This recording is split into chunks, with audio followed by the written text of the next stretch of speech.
Gravitation, gravitation, gravitation.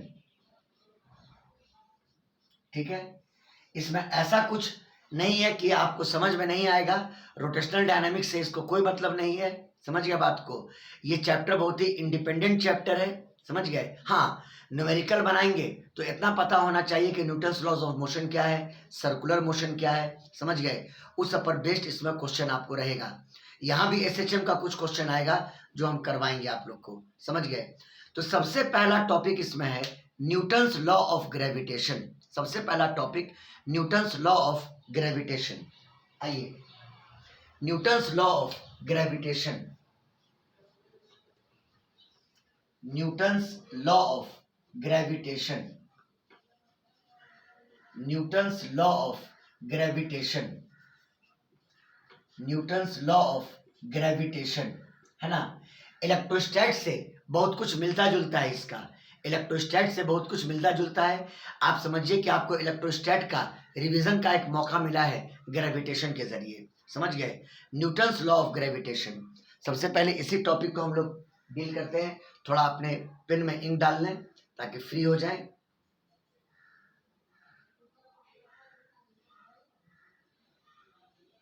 चलिए, Newton's law of gravitation. देखो, इन्होंने कहा कि दो पॉइंट मास के बीच में ग्रेविटेशनल फोर्स ऑफ अट्रैक्शन कितना होता है। दो पॉइंट मास एक दूसरे पर ग्रेविटेशनल फोर्स ऑफ अट्रैक्शन कितना एक्सर्ट करेगा। सुनो, यहां पर जब ग्रेविटेशनल फोर्स की बात आएगी तो वो ऑलवेज अट्रैक्शन होगा, यहां पर रिपल्शन नहीं होता है। जैसे ए और बी अगर दो ऑब्जेक्ट है, दोनों के पास मास है, तो दोनों एक दूसरे को ऑलवेज अट्रैक्ट करेगा बाय ग्रेविटेशनल फोर्स। यहाँ पे कभी भी रिपल्शन नहीं होगा, यहाँ पे कभी भी रिपल्शन नहीं होगा। तो न्यूटन्स लॉ ऑफ ग्रेविटेशन ने बताया दो पॉइंट मास के बीच लगने वाला gravitational force of attraction. Clear है। इट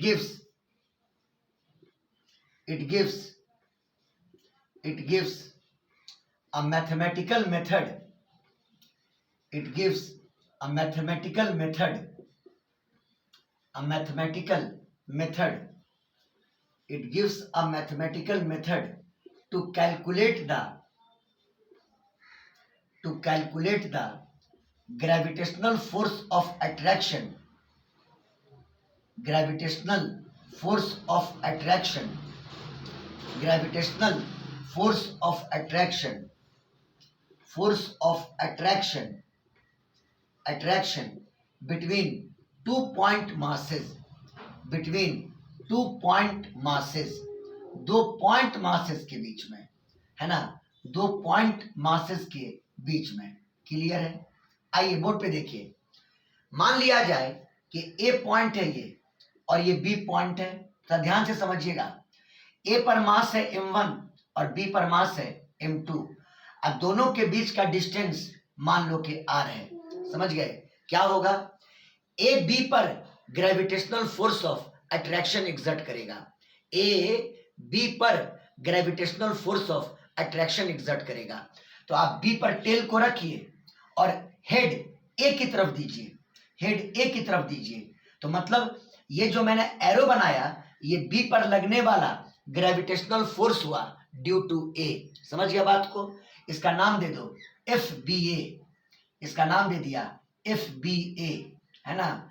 मतलब gravitational force on B due to A. समझ गया बात को। उसी प्रकार बी ए पर ग्रेविटेशनल फोर्स ऑफ अट्रैक्शन लगाएगा। तो ए पर टेल को रखिए और एरो बी की तरफ दीजिए, है ना, ताकि ये फील आए कि बी ने ए को अट्रैक्ट किया और ए ने बी को अट्रैक्ट किया। बात आई समझ में। इसका नाम दे दीजिए force on A due to B. बोलो क्लियर है बाबू मेरे। ये दोनों ग्रेविटेशनल फोर्स है, ये जो फोर्स है वो बी पे लगा है और ए ने लगाया है, और ये जो फोर्स है वो ए पे लगा है और बी ने लगाया है। और आप न्यूटन्स का थर्ड लॉ जानते हैं कि ये दोनों फोर्स मैग्नीट्यूड में सेम होगा और डायरेक्शन में अपोजिट होगा। एकदम कंफर्म बोलिए, आप लोग बोलिएगा तब बढ़ेंगे आगे। ये दोनों फोर्स Yes, sir. ये दोनों फोर्स मैग्नीट्यूड में सेम होगा, डायरेक्शन में अपोजिट होगा, लेकिन ध्यान रहे ये दोनों फोर्स दो डिफरेंट बॉडी पे लग रहा है। ये लग रहा है बी पर और ये लग रहा है ए पर, है ना। ये बी पे लग रहा है, ए लगा रहा है, और ये ए पर लग रहा है और बी लगा रहा है। बात आई समझ में? क्लियर है? तो देखिए एफ बी ए मतलब gravitational force on be always attractive होगा। ए ऑलवेज बी को अट्रैक्ट करेगा और बी ऑलवेज ए को अट्रैक्ट करेगा। समझ गया बात को? F B A gravitational force on B, gravitational force on B due to A, gravitational force on B due to A. और उसी प्रकार F A B is equal to gravitational force on A, gravitational force on A, gravitational force on A due to B. Clear है? दोनों का magnitude same होगा और direction opposite होगा, तो आप लिख सकते हैं कि F B A vector is equal to negative of F A B vector, negative of F A B vector. मतलब कहने का क्या, नेगेटिव बता रहा है कि दोनों का डायरेक्शन अपोजिट है। देखो बी पे फोर्स इधर लगा और ए पर फोर्स इधर लगा, दोनों फोर्स का डायरेक्शन अपोजिट है। और इक्वालिटी का मतलब अगर मॉड लगा दोगे तो दोनों का मैग्नीट्यूड क्या हो जाएगा, सेम हो जाएगा। यानी both the forces are equal in magnitude and opposite in direction. इतना समझ में आ गया? बोलिए बाबू लोग, बोलिए। Yes, sir. और अब मान लेते हैं कि दोनों फोर्स का मैग्नीट्यूड जब सेम है तो दोनों फोर्स का कॉमन मैग्नीट्यूड हम F मान लेते हैं, है ना। मान लो कि एफ बी ए वेक्टर का मैग्नीट्यूड ये बराबर है एफ ए बी वेक्टर के मैग्नीट्यूड के। दोनों फोर्स का मैग्नीट्यूड इक्वल है और ये बराबर मान लिया F, है ना। F कहने का मतलब कि A ने B पर F मैग्नीट्यूड का फोर्स लगाया और B ने A पर F मैग्नीट्यूड का फोर्स लगाया, है ना। जैसे A ने B पर 100 न्यूटन का फोर्स लगाया और B ने A पर 100 न्यूटन का फोर्स लगाया अपोजिट डायरेक्शन में। समझ में आई बात? और ऑलवेज अट्रैक्टिव नेचर का। तो न्यूटन ने कहा कि जो फोर्स का मैग्नीट्यूड होगा, फोर्स का जो मैग्नीट्यूड होगा, टाइम नहीं वेस्ट करते हैं, डायरेक्टली प्रोपोर्शनल होगा दोनों के मास के प्रोडक्ट के। जैसे इलेक्ट्रोस्टैट में इलेक्ट्रोस्टैटिक फोर्स का मैग्नीट्यूड डायरेक्टली प्रोपोर्शनल होता था दोनों के चार्जेस के प्रोडक्ट के मैग्नीट्यूड के, है ना। यहाँ पे gravitational force of attraction directly proportional होगा दोनों के मास के प्रोडक्ट के, यानी m1 इंटू m2। क्लियर है? और इनवर्सली प्रोपोर्शनल होगा दोनों के बीच के डिस्टेंस के स्क्वायर के। समझ के बात को, है ना। मासेस जितने ज्यादा होंगे फोर्स का मैग्नीट्यूड उतना ही ज्यादा होगा, और दूरी जितना ज्यादा होगा फोर्स उतना ही कम होगा। समझ गए? डिस्टेंस बढ़ा दोगे दोनों पॉइंट मास के बीच का, फोर्स का वैल्यू डिक्रीज कर जाएगा, और जितना क्लोज होगा ग्रेविटेशनल फोर्स ऑफ अट्रैक्शन उतना ही ज्यादा होगा। इसीलिए यहाँ पर इनवर्स है। समझ गए? इसको अगर मान लें 1 और इसको अगर मान लें 2, हम टाइम नहीं वेस्ट करेंगे आप लोग का इसमें। दोनों को अगर कंबाइन कर दिया जाए, कंबाइनिंग 1 and 2, कंबाइनिंग 1 and 2, तो F proportional to m1 into m2 divided by r square combine किया। और आप जानते हो कि साइन ऑफ प्रोपोर्शनलिटी हटाएंगे तो एक कांस्टेंट से मल्टीप्लाई करेंगे, तो देखिए F is equal to capital G, यहाँ पे कांस्टेंट है, इंटू m1 इंटू m2 बटा r स्क्वायर। आपको मिल गया ग्रेविटेशनल फोर्स निकालने का फॉर्मूला, लेकिन किसके लिए? दो पॉइंट मास के बीच के लिए, दो पॉइंट मास के बीच के लिए। जैसे 1/4 pi epsilon naught Q1 into Q2 by are square दो पॉइंट चार्ज के बीच फोर्स का मैग्नीट्यूड बताता था, वैसे ही ये वाला फॉर्मूला दो पॉइंट मास के बीच ग्रेविटेशनल फोर्स ऑफ अट्रैक्शन को बता रहा है। Any doubt? बोलिए बाबू लोग, बोलिए। No sir. यहाँ पे G कांस्टेंट है, यहाँ पे G कांस्टेंट है, और इस कांस्टेंट को बोला जाता है यूनिवर्सल ग्रेविटेशन कांस्टेंट। जी को बोला जाता है यूनिवर्सल ग्रेविटेशन कांस्टेंट, है ना, जी को बोला जाता है universal gravitation constant, universal gravitation constant, universal gravitation constant, और इसकी value 6.67 into 10 to the power -11 newton metre square पर केजी स्क्वायर। याद रखना, ये नीट में पूछता है क्वेश्चन, जी का यूनिट क्या होगा, न्यूटन मीटर स्क्वायर पर केजी स्क्वायर, या आपको डायमेंशनल फॉर्मूला जी का निकालने पूछ सकता है। बोलो, न्यूटन्स लॉ ऑफ ग्रेविटेशन आपको समझ में आ गया। हाँ, इसका फेल्योर क्या है, अगर एक्सटेंडेड बॉडी रहे तो फिर ये डायरेक्टली ये फॉर्मूला आप अप्लाई नहीं कर सकते हैं, तो फिर आपको मास एलिमेंट लेकर के इंटीग्रेशन का यूज करके तब आप फोर्स कैलकुलेट कर सकते हैं। बोलो, इतना में कोई डाउट? बोलो, पहला पार्ट क्लियर आपको कर दिया, न्यूटन्स लॉ ऑफ ग्रेविटेशन। बोलो बोलो बाबू लोग। Yes sir, clear. किसी भी दो पॉइंट मास के बीच लगने वाला gravitational force of attraction F बराबर capital G into M1 into M2 बटा कितना R²। हम स्ट्रेट फॉरवर्ड आपको न्यूमेरिकल्स पर लाते हैं, स्क्रीनशॉट लीजिए।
अच्छा, एक इंपॉर्टेंट टर्म है principle of superposition of forces. Principle of superposition of forces आप लिख लीजिए इसको, principle of superposition of forces, principle of superposition of forces, principle of superposition of forces, principle of superposition of forces. सुनिए, अगर एक ही particle पर एक से ज्यादा फोर्स लग रहा हो तो उस पार्टिकल का या उस पार्टिकल पर जो रिजल्टेंट फोर्स होगा वो सारे फोर्स का वेक्टर सम होगा, जैसा कि एनएलएम में हम पढ़े थे। अगर एक ही पार्टिकल पर नंबर ऑफ फोर्सेस एक्ट कर रहे हो तो उस पर जो रिजल्टेंट फोर्स होगा वो सारे फोर्सेस का क्या होगा, बोलो, सारे फोर्सेस का क्या होगा, बोलो, वेक्टर सम होगा, वेक्टर सम होगा, है ना। If a number of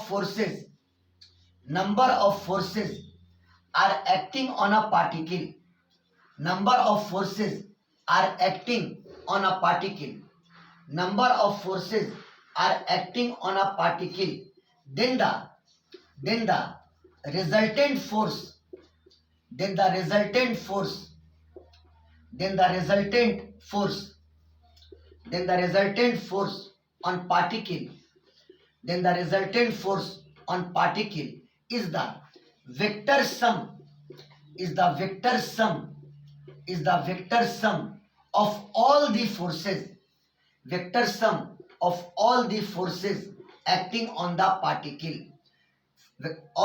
vector sum of all the forces acting on the particle, acting on the particle।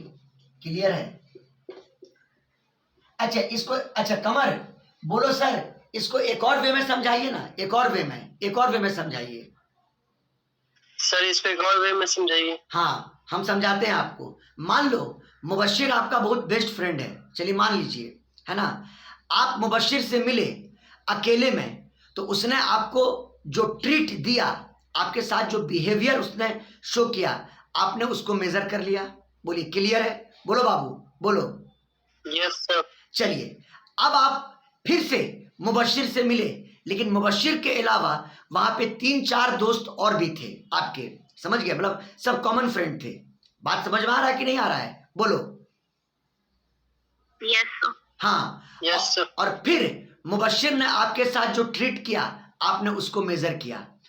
देखिए मामला क्या है, मुबश्शिर ने जो ट्रीट आपको अकेले में दिया था वही ट्रीट मुबश्शिर अदर फ्रेंड्स के प्रेजेंस में भी अगर आपको सेम ट्रीट दे रहा है, सेम बिहेवियर शो कर रहा है, यही है प्रिंसिपल ऑफ सुपरपोजिशन। समझ में आया बात? बोलो बोलो बाबू लोग। Yes, sir. हाँ, तो कहने का मतलब क्या, एक पर्टिकुलर फोर्स पार्टिकल पर अकेले में जितना एक्सेलरेशन प्रोड्यूस करेगा, अदर फोर्सेस के प्रेजेंस में भी वो पर्टिकुलर फोर्स उस पार्टिकल में उतना ही एक्सेलरेशन प्रोड्यूस करेगा। समझ में आया कि नहीं आया? बोलो बाबू बोलो। Yes, sir. हाँ, यानी किसी पर्टिकुलर फोर्स का इफेक्ट अदर फोर्सेस के आ जाने से चेंज नहीं करता है। मेरी बात आ रही है समझ में? बोलो बोलो। Yes, sir. कमर बोलिए। Yes, sir. हाँ, तो देखो, the effect of a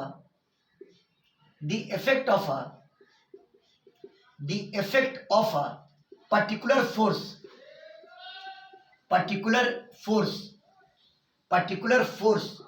on the particle does not change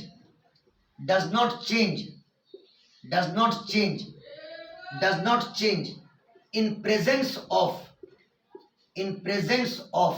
other forces,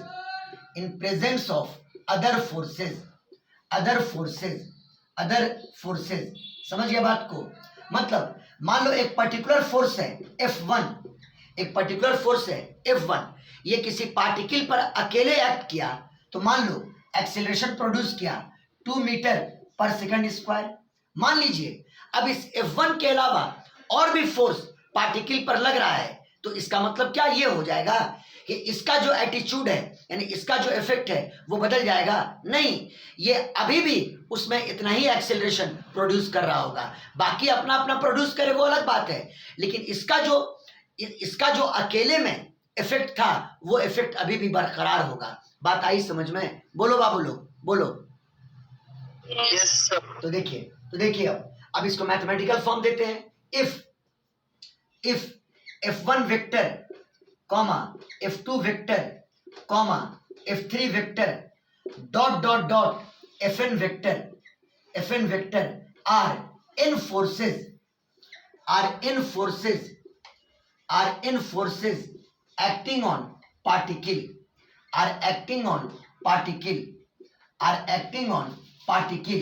the resultant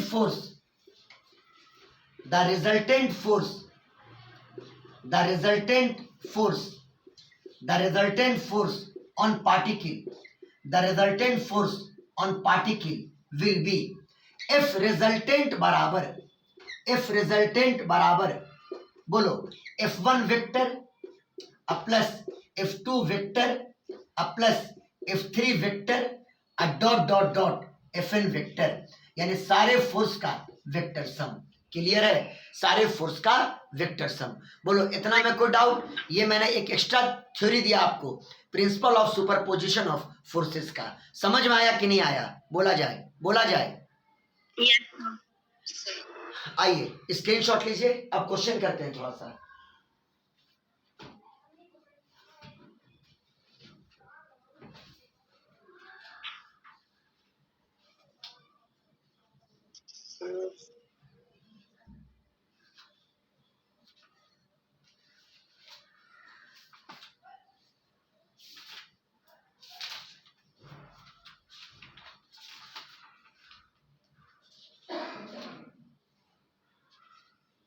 चलो एक क्वेश्चन लिखिए, बहुत ही अच्छा क्वेश्चन है।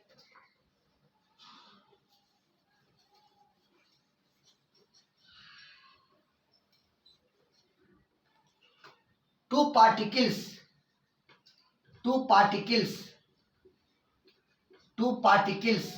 ये बहुत बार पूछे हुआ है एग्जाम में, नीट मेंस में पूछे हुआ है ये। Two particles of equal mass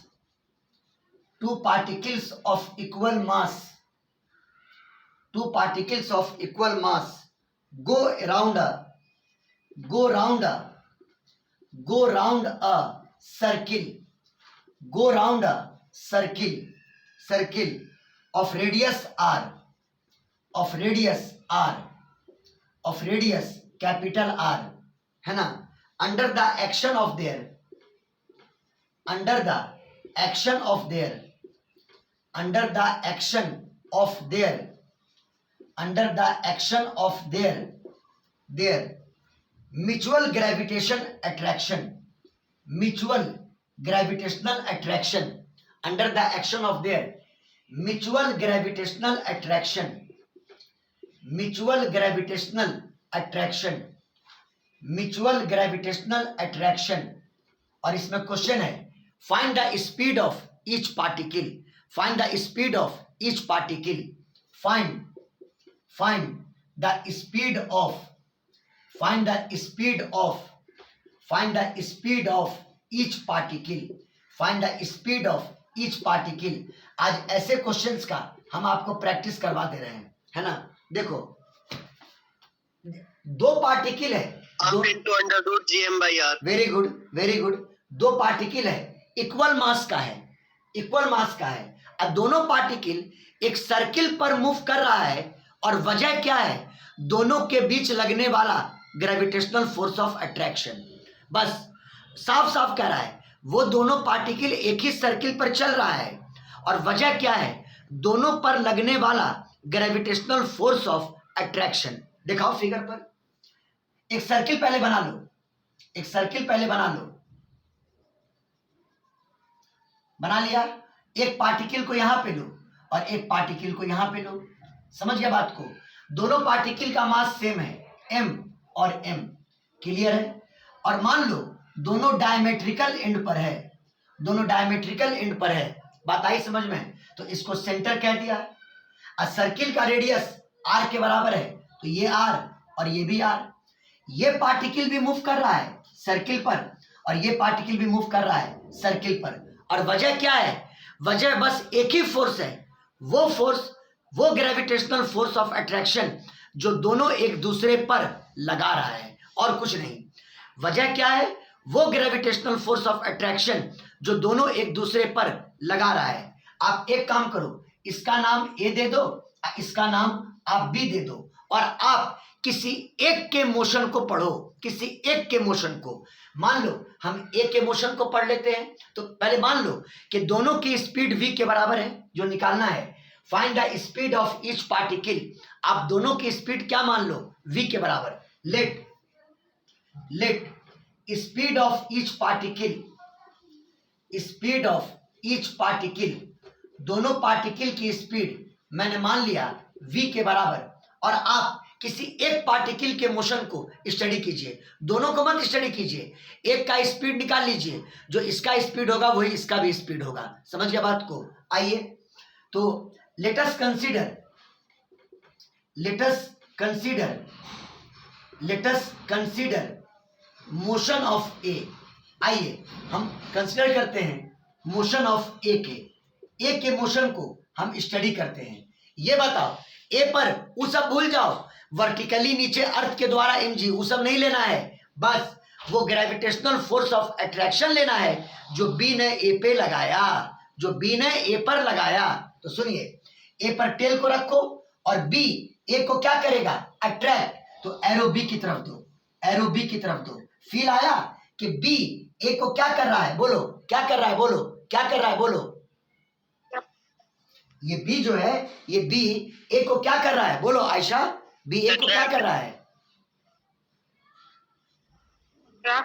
attract कर रहा है. और कौन से फोर्स से, ग्रेविटेशनल फोर्स ऑफ अट्रैक्शन से, ग्रेविटेशनल फोर्स ऑफ अट्रैक्शन से. आप नाम दे दो एफ, एफ नाम दे दो, है ना. अब तुम एक चीज गौर करो, आप जानते हो कि पार्टिकल जब सर्कुलर पाथ पर मूव करता है तो टुवर्ड्स दिस सेंटर उस पे सेंट्रीपिटल फोर्स लगना चाहिए. अभी मैग्नेटिज्म में भी इसकी बात हम लोग की हुई है. तो गौर करो, इस पार्टिकल पर सेंटर की तरफ ये जो ग्रेविटेशनल फोर्स लग रहा है, ये जो ग्रेविटेशनल फोर्स लग रहा है, this will act as a centripetal force. बोलो क्लियर है, बोलो बोलो बा, बोलो बोलो. Yes. हाँ. Yes. The gravitational force on A, the gravitational force the gravitational force on A, the gravitational force on A due to B will act as necessary centripetal force, necessary centripetal force। बोलो clear है इतना? चलिए, अगर इतना बात clear हो गया, चूंकि क्वेश्चन की बेसिक्स है, इसीलिए हम आपको स्टेप बाय स्टेप बता रहे हैं। अभी बाद में हम फास्ट हो जाएंगे, है ना। ये ग्रेविटेशनल फोर्स आपके पार्टिकल पर लगा, ठीक है। अब आप एनएलएम यूज कर दीजिए। एनएलएम से बच के आप कहां जाइएगा? आप जानते हैं इस पार्टिकल पर लगने वाला फोर्स बराबर मास इनटू एक्सेलरेशन। फोर्स लग रहा है सेंटर की तरफ, तो पार्टिकल का वो एक्सेलरेशन लो जो सेंटर की तरफ होता है, जिसको आप कहते हैं रेडियल एक्सेलरेशन। क्या बोलते हैं? बोलिए, क्या बोलते हैं? बोलिए, रेडियल एक्सेलरेशन। हाँ, ए के पास इस डायरेक्शन में रेडियल एक्सेलरेशन है, यानी ए आर। तो न्यूटन का सेकंड लॉ, एफ बराबर M into A R. F बराबर एम इंटू कितना? A R. समझ गया बात को? बोलो आप लोग, बोलो। Yes sir. हाँ, NLM on A, NLM on A पर अगर हम एनएलएम लगाएं तो एफ बराबर मास इंटू रेडियल एक्सेलरेशन। अब ये पुट कर दो कि फोर्स का वैल्यू कितना होगा, मतलब बी ने ए पर ग्रेविटेशनल फोर्स कितना एग्जर्ट किया, बी ने ए पर ग्रेविटेशनल फोर्स कितना एग्जर्ट किया, कितना एग्जर्ट किया। अभी न्यूटन लॉ में पढ़े हैं, G M M by are square, यानी G M one M two by are square. Capital G, M one का मतलब एम, एम टू का मतलब भी एम, जी एम एम, अब बटा दोनों के बीच की दूरी स्मॉल आर मत लिख देना, दोनों के बीच की दूरी 2r है। दोनों के बीच की दूरी क्या है बाबू लोग? क्या है बाबू लोग? 2r। हाँ, जी एम एम बाई 2r का होल स्क्वायर, है ना। अब बराबर m into radial acceleration v square by r. कितनी बार हम क्लास में बोल चुके हैं, radial acceleration v square by r, और सर्किल का रेडियस r है, यानी m into v square upon r. हमारे कमर को तो आंसर पहले ही से याद था, है ना। कमर पता नहीं कहां से पड़े हुआ है सब चीज को, ताज्जुब की बात है। जीएम बटा 4r स्क्वायर, जीएम बटा 4r स्क्वायर बराबर वी स्क्वायर बाई आर, और आर से आर कैंसिल, यहां से v का वैल्यू आ गया under root GM by 4r। GM बटा कितना? 4r। 4 को चाहोगे तो रूट से बाहर कर लो, यानी 1/2 इंटू अंडर रूट जीएम बटा कितना? r। बोलिए बाबू लोग, समझ में आया कि नहीं आया? यहाँ स्मॉल एम है, सॉरी, यहाँ भी स्मॉल एम और यहाँ भी स्मॉल एम। बोलिए, आप सभी को ये क्वेश्चन एकदम स्ट्रेट फॉरवर्ड पूछ चुके। ये क्वेश्चन मेंस और नीट दोनों में पूछा हुआ क्वेश्चन है, एकदम क्लियर हुआ कि नहीं हुआ? बढ़िया से बोलिए, बोलिए। Yes sir. चलिए, स्क्रीनशॉट आप लोग ले लीजिए।